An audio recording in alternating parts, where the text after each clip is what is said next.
Get this. Weekday mornings from 9 on Triple M. Ben Folds is with us, and I'd like to think that the other two blokes from the Ben Folds 5 are still touring somewhere as the Ben Folds 4. As ManHole. ManHole! Tell us what the ManHole story is. Oh, we were talking about ManHole on the break. That was a band from, and I don't know how far they got, but they got as far as making a single. They were from my hometown of Winston-Salem, North Carolina. It was four guys like looking as gay as possible, 70s. It was like 1978, which is a really awkward period, like the late 70s if you think about it. Like just the mustaches and the leather vests and shirtless and wax chests and stuff. And anyway, so they were all school teachers, and one guy was gay, and he talked the rest of the three into posing as being gay to start this band ManHole because he had like record label interest. So they went up to New York and they recorded this single. They sounded like Humble Pie actually, Right.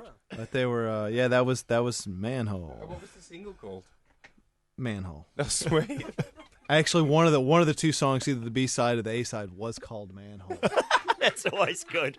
Yeah. It's like wham rap. It's always good when you can get the name of your band into one of the songs. And Ed's been trying to look them up on the internet. Like Big Country. The internet's gone quiet on ManHole. Wow. That's too bad. That's something that doesn't need to be, doesn't need to slip through the cracks. No, it sounds it's fantastic. You might want to ask Ben about some of his rumours. What is it you like to come up with rumours for the internet? Is that right, Ben? Well, I had a little period of touring where I would tell the audience or ask the audience if they would post, say, the first time it was that I levitated.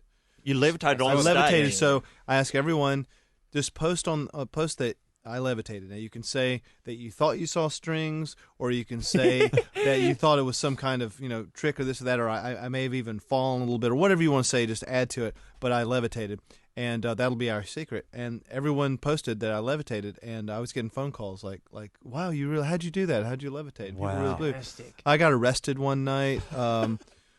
And then the For levitating? Well, I don't know. There would have been a mystery while I set it up. The next night, I was just rude to people I was signing for, and I looked distracted, and I was with like three blondes. Yeah. And then the next night, I'm signing for people. My tour manager taps me on. This is all not true, of course. Taps me on the shoulder, and then a police car came up. I, without resistance, got in the police car and was arrested and left. And then the promoters for the next night's show were really concerned because they'd heard that I was in jail. Right. But my point was is that if it's on the internet, it must be true. Oh. Yeah, But it's tough if you are semi public, quasi famous. It's tough because anyone can print anything they want to on the internet, and your family comes back to you like, what were you doing naked in the street? And I was like, I wasn't. It's just some kid just put that up. It's the Wikipedia, I think, that does a lot of that. Good old Wikipedia. It's so easily vandalised. So easily vandalised. Our page has been boarded up. It is fun to spread misinformation, though. Wonderful. When the Mick Molloy show we were talking about earlier, you were a guest on it. The first episode went out, and there was so much trouble about it. And most people hadn't seen it, and they just heard that there was somebody urinating. And I remember calling up a certain talkback radio show in Melbourne, the one where the bloke goes, "Not on my watch," all the time. Thankfully. And I've called up as an elderly gentleman going, it was disgusting what was going on in that show, women expelling ping pong balls from their nether regions. And then they just assumed that had actually happened. The host is going, okay, well, what's with all this ping pong nonsense on the Mick Molloy program? Call us up if you're outraged. And Were you hit by a ping pong ball in the audience? The debate went on for ages. And then I got onto that show like two more times. Yeah. And then, as the same guy, and then someone called up and went, that was just Tony Martin doing an old man voice. And the guy was going, all right, well, let's see if he's got the guts to call up as himself. Yeah, he's not going to do that. No. Then about 4 weeks later, Mick Molloy's mum was listening, and some real old guy called up this bloke on the radio and was floating some nutty theory. And the hostess just interrupted, going, hang on, this is just Tony Martin putting on a silly voice, isn't it? It was actually some 90-year-old guy. Poor guy. I don't think you caused any trouble when you're on that program. No, well, I got in trouble because my wife had just had twins, and Mick was asking me. We're sitting on the couch, and it's kind of disarming because he's like, it feels like you're sitting at his house with a bunch of his friends with beers. And He wasn't even aware a lot of it was going to air. I had that feeling. That's what I liked about this show. It was really good. But he's like, yeah. So did you see it all come out? It's like, yeah. The babies came out. He goes, did you do anything? Like cut the cord or anything? I said, I sewed her up. And then we went off. And he goes, mate, you got 30 minutes to call your wife in Adelaide now because there's she's not going to think that's funny. And I was like, you think? And he goes, no, she's not going to think that's funny. And I said, I guess you're right. So I called up and I just stayed in the hall and apologized for the next 30 minutes before it came on. She didn't care. Another victim of the Mick Molloy show. Yeah, he made me say it. And I was trying to be cool. What is it with you in Adelaide? Are you technically a citizen of Adelaide, or how long do you spend there a year? 4 months, 4 months, and yeah, I guess I am. I like it in Adelaide. That's what the thing is. I live in Adelaide probably as much as I live in Nashville, Tennessee, because I'm always on tour in America. So about even. And what do you make of Adelaide? I like it. I mean, I know it's like there's lots of churches and a couple people got stuffed in the freezer. But Yeah, why does that have to give it a bad name? Why do the shallow bush graves have to spoil it for everybody? Richard, you're an Adelaide resident. I mean, these are all cliches, I'm assuming. No, they are. But what I like about Ben Folds is that he's one of the few people to actually write a song about Adelaide. And he name-checks so many Adelaide icons, like the Malls Bulls and a character called Charlie Hill Smith. Yeah, Charlie. Yeah. What's the Malls Bull? It's an architectural phenomenon. Yeah. What is it? It's an installation. It's just ugly. It's like right in front of Borders bookstore on Rundle Mall, and it's these two big silver balls. What for? Just decoration? Oh, I don't know. I'm not really sure what they're for. It's just to let you know this is a tough mall. Oh, right. I mean, that is the mall's balls. Yeah. Don't cause any trouble. All right. Leave the stools alone, Folds. Oh, look, as well as pestering musicians about what it says on their Wikipedia page, Ben, we also get through the big news stories on the show. Oh, good. So I hope I was wondering where you're going to get to the cold, hard facts. Yeah, well, we've got that You're here. avoiding the facts. Story from Belgrade here today. Yes. A man needed emergency surgery after having sex with a hedgehog. On his doctor's advice. The sex was on the doctor's advice or the emergency? They both were, because the man was told that it would cure his premature ejaculation. By who? By his doctor, Oh, right. Zoran Niklovic. Oh, yes. And it turns out it wasn't effective. No. And he ended up in an operating theatre having several spines removed from his genitalia. Whoa. See, I don't know. I mean, if they were to start advertising that for premature ejaculation, that could work. If you're suffering from premature ejaculation, do yourself and your partner a favour. Go and a hedgehog so you can go the distance. I don't know. Is that running on this station at the moment? I think so. It's high rotation. Greg Fleet is here. Mm-hmm. Greg's gone, if we haven't got enough in the tank today, I've brought my daughter in. Yeah, I know. Often you can tell when I haven't got enough prepared because that's when my dog sits in that chair. Yep. But we are waving at your daughter. She's very beautiful. There she's ladies and gentlemen, her name's Sunday. She's nodding her head. She's now the producer. Hey, fantastic. Oh, and she's just boned two people. Yeah. Absolutely. That's what you do. She's good. She's the new Eddie Maguire. What sort of life lessons is she getting from you, Greg Fleet? Well, today she's getting the life lesson that when you're actually working, you should not volunteer to babysit at the same time. Oh, okay. That's a good one. All right. That's one life lesson. The other is never perform vital eye surgery using a biro.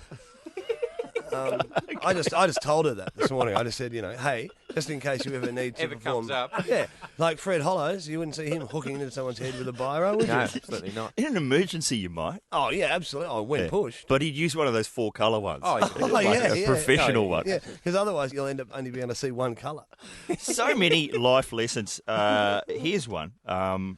Don't stick a dive bomb down your pants. I think that's the lesson I've learned here from this story from Orlando, Florida. What's happened? A man is sore, embarrassed, and awaiting trial after his attempt to rob a bank ended with his trousers exploding. The bungling thief. You don't want to be known as a bungling thief. No way. No way. He walked into the bank and shouted, "I'm holding down the joint." Holding down the joint? That was his big catchphrase. Oh. I'm holding down the joint. He then stuffed a sack of bills into his waistband and pushed the money out of view. Shortly after he left the bank, a dye pack concealed in the money exploded. Witnesses say they could see smoke coming out of his pants. Officers attending the scene quickly identified the suspect by his discomfort and bright red dye on his hands. It'd be obvious that it was him anyway. Having been interviewed by police, he walked very slowly to a waiting ambulance and was treated for burns and enormous red testicles. I would have thought the police would know who it was anyway, because he's been in all those Lord of the Rings films and stuff, Orlando, Florida. Oh, that's a standing outside with your daughter offence, I reckon that. I like that. I thought that was good. Dye bomb going off in your pants. Oh, me newly red plums! Nice muffled explosion work. Yeah, we have the best muffled explosions on radio. Fantastic. My newly red plumage. Look at this. In decent haste, here's another similar story. Crime. I guess this is crime. Yeah. From St. Petersburg. Were you in St. Petersburg when you were world... No, I didn't quite make it. Right. Yeah, it wasn't quite far enough away from the games, you know? Wasn't accessible by canoe? Yeah, absolutely right. Mind you, they play a mean game of table tennis in St. Petersburg. They do. The Russian kids at my school were amazing. Yeah. I shouldn't have started him, should I? No, sorry. Where's this tournament, this table tennis tournament? I keep telling you, as soon as they release Guzzy Wuzzy Samson Yeah. from the film, we're on. Right. When's the film festival of Todd and Brad movies? On spec. Right. What about this bit where you get onto Funniest Home Videos? When are we doing that? Tom Blocks. Caftan Week. When's that happening? That's yours, Martin. Right. That's well, I've ordered my- the caftans. Yeah, and I've ordered I the... volunteered for that week. There, too. there we go. Yeah, you're So going to it's- be in the footage on the website. I volunteered ahead of time because I've pretty much given the run of the show now that I'm the most regular guest. They say, what week appeals, lady? And I say, not really, not. Kaftan week. Yes, I'd be a part of that. Now I must remember my Orlando, Florida joke. We'll be ready to go. St. Petersburg, the winner of the annual Sex Dolls rafting tournament, Annual. was disqualified in shame for abuse of apparatus, according to reports from Russian news agency Mosnews. How do you abuse? Guess the event held on the Voska River and sponsored by, quote, a number of Russian sex shops. This year attracted 400 athletes determined to tackle the choppy 1,200-metre course with nothing more than an inflatable sex doll for buoyancy. And company. Are you allowed to modify it at all? Well, I Or does it reckon have to that's be what- straight out of the box. It says here that when the winner crossed the line, gazers... Gazers. Gazers. Is that what they're calling them now? Russian sex doll gazers. joined the lunches and onlookers. Russian That's a bit homophobic, calling them gazers. Gazers saw signs of, quote, and sadly, this is in The Australian, the leading newspaper in That's the all right. country, quote, signs of recent sexual activity on the doll. Oh, on That's the poor. doll. But I love how you're in a whitewater rafting race. Couldn't you wait? Yeah. You know, it's, what is it, a 1,200-metre choppy course? Oh, Just wait till you get to the bottom. you're a bit on the doll. Tumbling down a creek on a raft and, oh, no, I can't wait. No, I'm you know sorry. what? She was looking at me, the way she bobbed in the water. I thought, what would you have done, man? What would you get? Don't judge me, gazers. You would have done the same thing. She's hot. Yeah, like, My craft was making eyes at me. they go right off for a canoe. Yes, Like, you reckon they go booyah. off for the inflatable doll's one thing, but you should see them when they're alone with a canoe. Albert Canoe. Dear, oh dear. That's a beauty, Tone. That's the best story I think you've ever read out. Absolute winner. The fact that there is a race to start with, Yeah. then the fact that 400 people have gone, that's me, right? All the sex shops have gone, right, we want to in That's on us this. as well. Yeah, that's us. Have you got enough sponsors? We're in as well. Then thousands of gazers have lined the shores.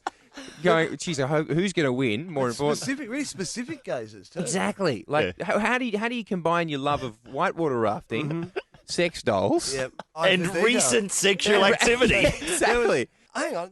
This is a really great day. It's going along really well. It's a great family. Thank goodness Hang on.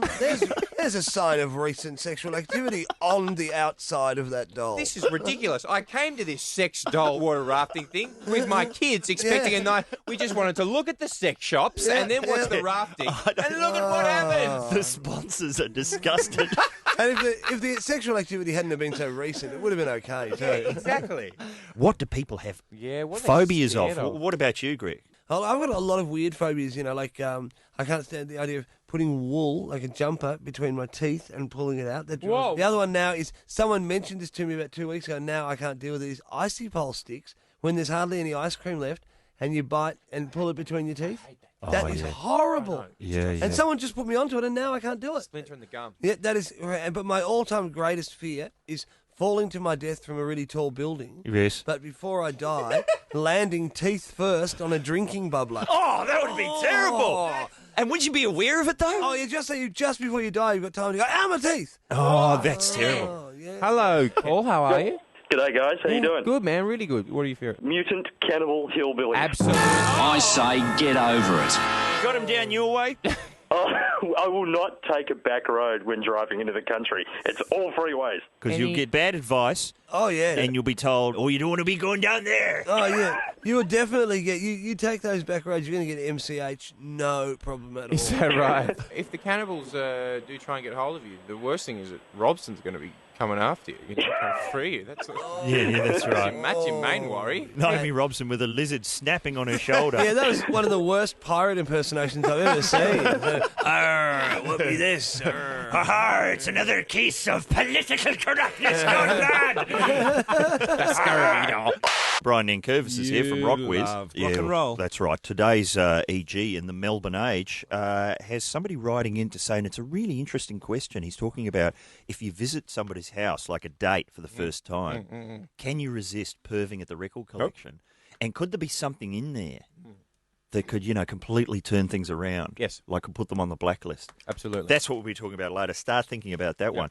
I once went out with a girl, and look, things weren't going that well, and she made the big mistake of putting on Neil Young, the album Harvest, not necessarily a bad choice, but there's a song called I think A Man Needs a Maid, and the refrain or the sort of chorus is When Will I See You Again? And I just couldn't help but just under my breath say, not for a long, long time. Oh, dear. And I didn't even mean to, but it was quite a clean breakup. Really? Neil Young. Yeah, but Wow. I was happy that it was in her collection when I first saw it. Yeah. I thought, fantastic. Do you remember that scene in Animal House when the bloke's playing the guitar on the stairs and Belushi just comes down, takes the guitar and smashes it? Yeah. I saw that happen at a party once, for real. And the song that triggered it was Cinnamon Girl What's that? by Neil Young. I'm gonna live with a cinnamon girl. That's it. That's a guitar smashing offence. I always hated it at parties when, like, some guy, he'd be like dancing and talking and trying to meet girls and stuff like that. And some dude, some windswept dude, would get a guitar and go and sit in the backyard on a milk crate with a candle and just start, doing moody Radiohead covers. And then, girls would just sort of sit around him thinking he was all deep and stuff. It was such a... Because he's sitting there singing about what a creep he is. Yeah, it was such a cheap trick, But an effective one. Yeah. What's your cheap trick, Ed? I don't have one, Tone. That's your problem. I Ed. don't have one. Get yourself a trick. I remember, this didn't happen in a date situation, but it was somebody who worked on a TV show I worked on, and we all ended up pissed back at their house. And I got into the record collection, and I found Bertie Higgins' Key Largo. Ooh. I found that Pablo Cruz one where he's sitting in the chair, the big cane wicker chair, that one there. And then what was the other one? Oh, I think it was Billy Fields' Try Biology. The follow-up to Bad Habits. Ooh. The follow-up to Bad Habits. How? It was like a threefer. It was a threefer. It was a bing, bang, and then boom when you're down on the ground. Ouch. I hope you took everyone out of the party. And she was really upset that I'd found all these records and wouldn't talk to me for the whole rest of the filming of the series. Really? Yeah. Talks to me now. Hang on. I know you, Tone, and you would have come running in with them, laughing hysterically, saying, "Look, everyone, look what she's got." That maybe is true. Yeah, that's possibly true. I mean, Key Largo, Bertie Higgins. How can you not? And look at all this underwear I found in her drawer as well. Ridiculous. Look at this severed head. Where did that come from? I'm wearing most of it. Has that ever happened to you, Ed? You've gone through the records? No, I don't know. Because these days people have just got MP3s and kind of DVDs and stuff like that. Your people have, Ed. Yeah, my peeps. But if people have got Vanilla Ice's second album... Oh, was there a second one? Yeah, there was the one that came out afterwards. They had play that funky music White Boy on it and all that sort of stuff. There was a live one. That's what I find fun. There was a live Vanilla Ice album. Vanilla Ice? And, of course, the soundtrack album to Cool as Ice. So does that mean there were four? No, technically that's the one I mean. four? The Cool as Ice soundtrack album. Right, okay. Ouch. Does that have play that? Actually, now that I'm thinking about it, yeah, that'd be ironic. That'd be quite Kiln postmodern. That'd be good. I see you'd go for that. Generation Y That would cred. work. That would. Okay. Yeah, The irony would kick in. Yeah, the irony would kick in. Oh, okay, Mr. Marsland. What about you? Well, Mitch? I've been on a date and I went been on and a date? Yeah, and I looked through a record collection and I love Plastic Bertrand, but in small doses. Yeah. But she had Plastic Bertrand's first album, Unwon. On record, not one copy, but 2 copies of it. 2 copies. So I took one. What was it? I took one. You took one. Yeah, as a bit of a memento of the date. She Right. gave it to me. Yeah, it's great. But it doesn't have stop or encore on it, which is one of the very first French rap songs from like 81. It's great. It's on the soundtrack to Three Kings as well. And what about your current incredibly hot girlfriend? What kind of records is she bringing to the table? Oh, it's Stone Temple Pilots. Really? Yeah, and she likes Dylan. Gypsy Kings? So that's great. She all about the Gypsy Kings? Their version of Hotel California. Yeah. From the Big Lebowski Yeah, soundtrack. yeah. Does she? Is she into that? I like it when I see a Gypsy King album. It's at people's house. My wife professes a history with the Bay City Rollers. What is that? In fact, I think my wife and your wife, Tony, perhaps went to a Bay City Rollers concert together. Did they? I've heard about the status quo. Yes. Well, Hear you about the asked Rollers. About the Rollers. B-A-Y, B-A-Y, B-A-Y-C-I-T-Y with an R. I might be putting on the kilt tonight. Rollers are the best. Sounds like you went. No. But here's what me and my wife haven't done. We've been together 14 years. That's nice. Still have not integrated the CDs. You can't do that. They're on the same shelf, but they're not touching. There's my CDs and her CDs, except in movie soundtracks. We've gone, all right, okay, fair enough. That's the grey area. We'll combine them. What's your favourite CD though, Tone? What's your My favourite CD ever? Well, you like Ever. like the one that you really go like. Mine's Lou Reed Transformer. I like Tom Waits' Rain Dogs. That's cool. That never goes off because he didn't do any. It was the 80s, but he didn't go for that big drum sound that ruined so many great albums. Well, he was the only one not in the stadium in the 80s. You know what I mean? Yeah. Like all the film clips you saw coming out of the 80s, people jumping off stages and Tom stuff Waits, like that. no, certainly not no in the dice. stadium. And what about No big those? drum. My wife recently realised that we didn't have any David Bowie albums, so she went out and bought that triple CD, the Platinum Collection, and the third one. You play it once, and that's just a coaster.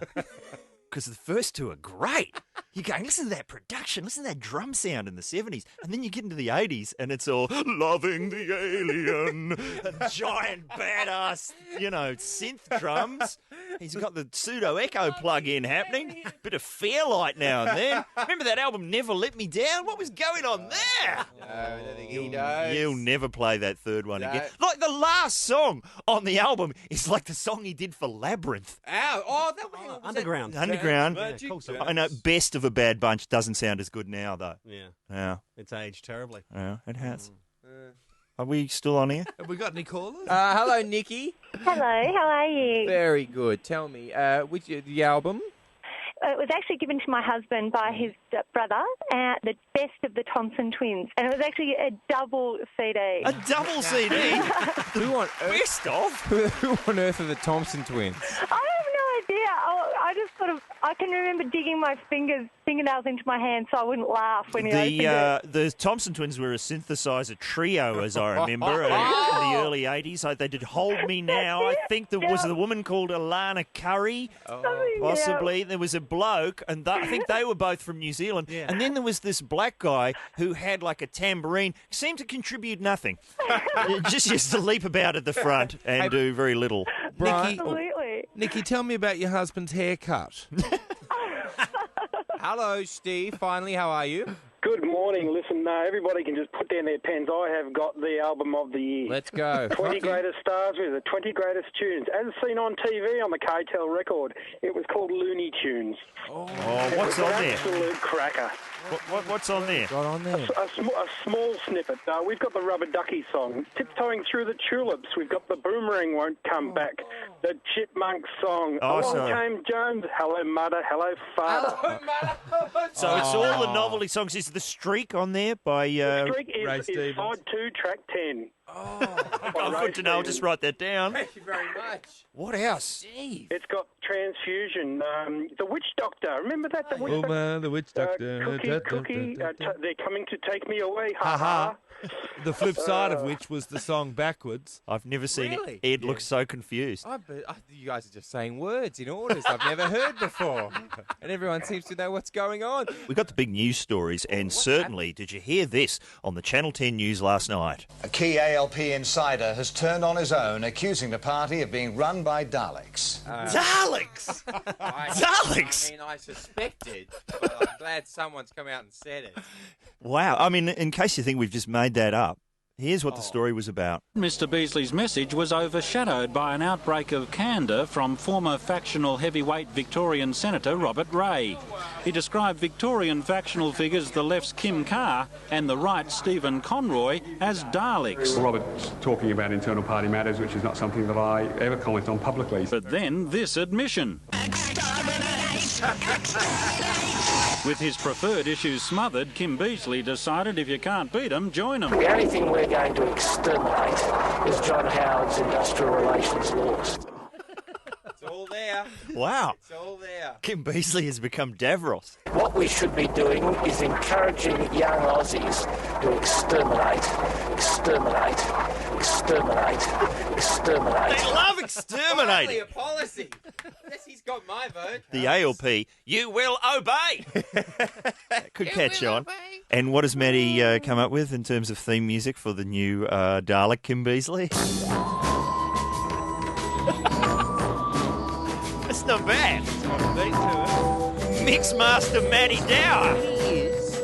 Kids can dance to it. He's unbelievable. He's like a genius. He's like a genius, but better. Down He's in like the a lab. genius, but useful. Tony Wilson is with us. The book Players. I love that. And weren't you at the Brownlow Medal last night? I was. I mean, I brought in the menu. There aren't many highlights that I'm going to take you through culinary-wise, but Why, wasn't it delicious? Oh, it was fine. It was one of those ones where... What was the food like at the Brownlow? What was the food, Tony? It was chicken. I remember that. Yeah. And there was onion, and there was pesto. Did they do that annoying thing where they go, they just put one, like, yours is chicken, and then the person to the left of you gets a different one, and then the next person gets chicken, and then did they do that? They didn't do that. But do you know the other day I had that happen at a function, and a kid, the guy on my right, had a hissy fit when no one would swap him steak. Like an 11-year-old. He just said, "Could I have some steak?" And everyone sort of looked into their steaks and said, "We don't really want to give up our steak." And then he's gone, "Look, seriously, fish. I do not want the fish. I've had fish for lunch. Yep. I really do not want the fish. Would someone please take the fish?" And in the end, I said, "Oh, well, I guess you can have the steak if this will shut you up, and we don't have to go through another minute of this." Wow, I love it when kids throw a hissy fit because of that. I saw one of these at my local video shop where, you know, at like the Video Easy, where they have the car parks named after celebrities. Really? You know those? Have you seen that? No. You go, "I'm parking in Patrick Swayze."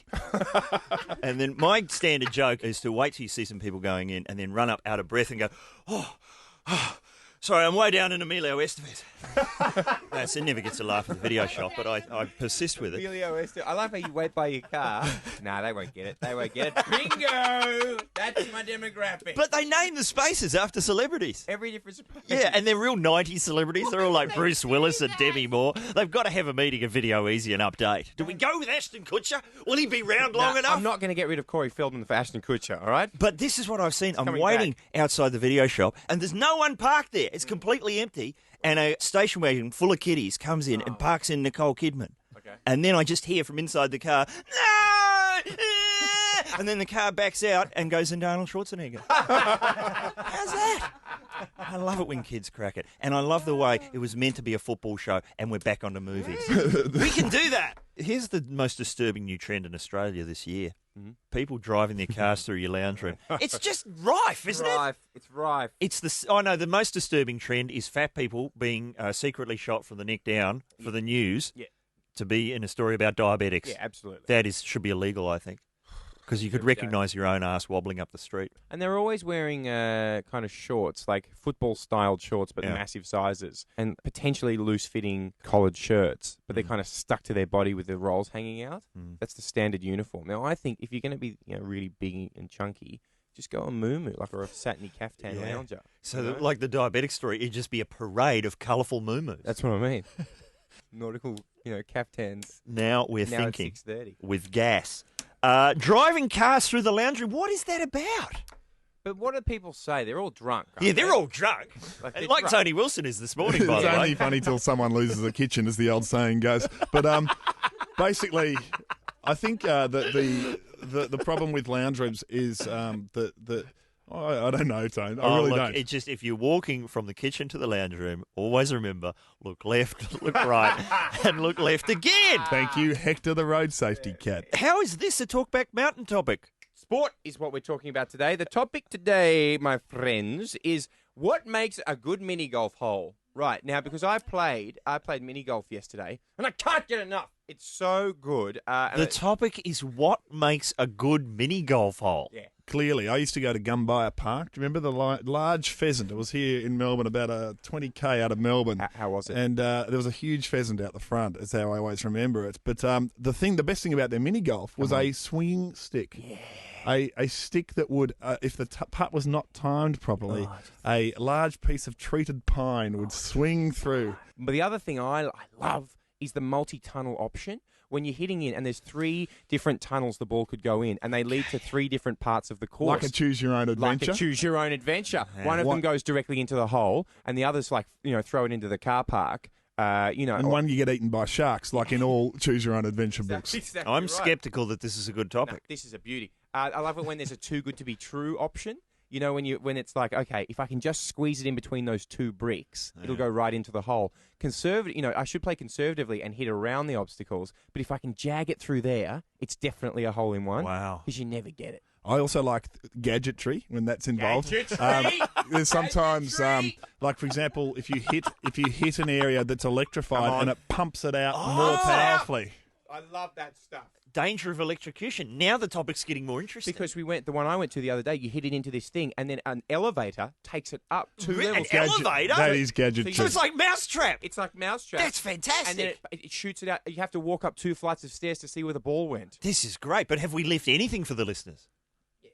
You haven't done all the good ones. Everywhere I go around the world, I try and play at least one game of mini golf. Surfers Paradise is where you should go. It's the home of mini golf. I've played in every one. Everywhere. So grab yourself some $5 all-you-can-eat Chinese and play some mini golf and have the full Gold Coast experience. Do a nude bungee jump for free because it's free if you go nude on the Gold Coast if you bungee jump nude. And pop down to Ripley's. Oh, so much to do there. 3-headed goats. So this is the topic. What makes a good mini golf hole? That's nothing else to it. The phones have exploded. Hello, Patrick. How you going? Oh, really good. Now tell me, what makes a good mini golf hole, brother? As long as the ball can disappear and reappear where you least expect it, that's an awesome hole. Absolutely right. Tony Wilson is with us on the panel. Would you agree with that Yes, assessment? absolutely. Well, the tunnel option, I think, is what he's talking about there. And if you can throw in some gadgetry as well, I would even prefer that. Hey, Patrick, your favourite place to play around Australia? Oh, Surfers Paradise. Touche. Thank you, Patrick. Hello, Dan. Yeah, g'day. How's it going? Excellent, sir. Tell me what makes a good mini golf hole? Okay, when you've got like a mogul, like a hump, and the hole's right on the top of that, and if you miss the hole, you're going to end up right back at the start. Yep. Is it that I got 10 on one of those yesterday, Dan. I got it was a par 2 and I got 10, mate. It's the equivalent of Amen Corner at Augusta, isn't it, Ed? You know why? Why? That's because you don't pay for your chicken when you go to Macca's. Hey. Oh, come on, Dan. Come on. And do you reckon he's chewing? Is that chewing you're seeing, Dan? I haven't seen him chew once. I have a theory. Detracted. I have a theory they've changed the shot at the end. Really? I reckon they've gone with a new take where it looks more like you're biting. Really? You have a close look at the 30-second version. If I could sit through it again, I will. Thank you, Dan. Hello, Craig. G'day, guys. Love the show. Thank you, sir. Makes good mini golf. Well, recently on a holiday in Hawaii, my son and I played at an indoor glow-in-the-dark 3D mini golf course. Oh, glow in the dark. So it's complete darkness? Complete darkness. It was absolutely awesome. It was over too quickly. Well, it's like the Blackout restaurant, but sporting. Great stuff. The Hawaiian theme with the volcanoes. It had your windmill. It had the lot. I know where my next holiday is now. Yeah, man. What was it called? What was it called? Can't remember what it was called. It was just in one of the shopping centres in Waikiki. Just hidden in a shopping centre, something that good. If only Hawaii 5-0 was still going, because they'd have an episode in there, catching the crim in glow-in-the-dark mini doll. Except if it was Hawaii 5-0, they'd be completely baffled till 59 minutes into the hour, and then Steve McGarrett would just float some wild theory that they were down at that glow-in-the-dark centre, and then that would be the end of the episode. That'd be absolutely right. Yeah. Thank you, Craig. Hello, John. Hi guys, how you going? Oh, fantastic. Tell me, sir, what makes a good mini golf hole? I played on one where the theme for the hole was snow skiing, and you had to hit it into a little chairlift. Hit it into a chairlift? Gadgetry galore. Where was this? John, where's that? That was Queenstown, New Zealand. Queenstown, New Zealand. And John, the whole course, was it all snow skiing themed, or was it just that hole? No, there was fire engine ones, and space shuttle ones, and there was one where you hit it into a building where it caught fire. And my God. Queenstown, the home of... Of course, it is the home of extreme sports, Queenstown, and I'm not surprised at all that that's going there. Thank you, John. That sounds fantastic. Hello, Peter. G'day, guys. How you going? Oh, I'm really good, sir. What makes a good mini golf hole? Air compressors. Okay. And how are these deployed? Well, the one I played in is in Oakley in Melbourne. Yep. And you shoot your ball into the hole. Next thing you know, it shoots right back at you, goes over your head, hits a target, bounces off various things, gets sucked in another hole and ends up somewhere else. In Chadstone, probably. Yes. What? Yeah. What? Are you... The pinball effect. That's amazing. Was it themed, this one? It had two themes. One was a lake theme, one was a mountain theme. The lake one had all water tunnels. Oh, yeah. And the mountain one just shooting up and down around the mountain, bouncing off targets. I have never seen It's Ed amazing write. gadgetry. Ed's written all this down. Are you going to go to all these places? I'm going to the Oakley one in Melbourne this afternoon. Wow. It's great. Is it really good, Peter? Oh, it's a really good one. Okay, thanks, man. How'd you go? What did you get? Did you make par? Too much. I had too many beers before I started. Fair enough, mate. Fair enough. Well, I think we've covered off on mini golf Peter. today. The future is here again at Get This. The future of telecommunications. Phone 1-800-CAVALI and have the man Gay Times voted the 9th sexiest straight man on radio. That's actually true. Read your future using time-honoured extrasensory techniques handed down by Amanda De Warren, pet psychic for Take 5 magazine. In just 60 seconds, Ed will either predict your future, eat a sandwich, direct you to a website featuring cute photos of cats that look like Hitler, or, if you're single and of either gender, insist that Your body is a wonderland. It was amazing. I called Ed Cavalier and he predicted that he would pick me up at 7, beat the pants off me at table tennis, and when they were off, reenact the banned late-night version of his KFC ad, with me playing Dave and him playing the visibly aroused Gus. Thanks, Get This. I've seen the future, and it's awesome. For those who love fine music, call 1-800-Marsland and challenge the man some called the maelstro of the drum machine until we insisted they stop to play any tune you can name. Skivers, the devil went down to Georgia. How about It's Raining Men? Oh, boom, boom, boom. Come back to my room.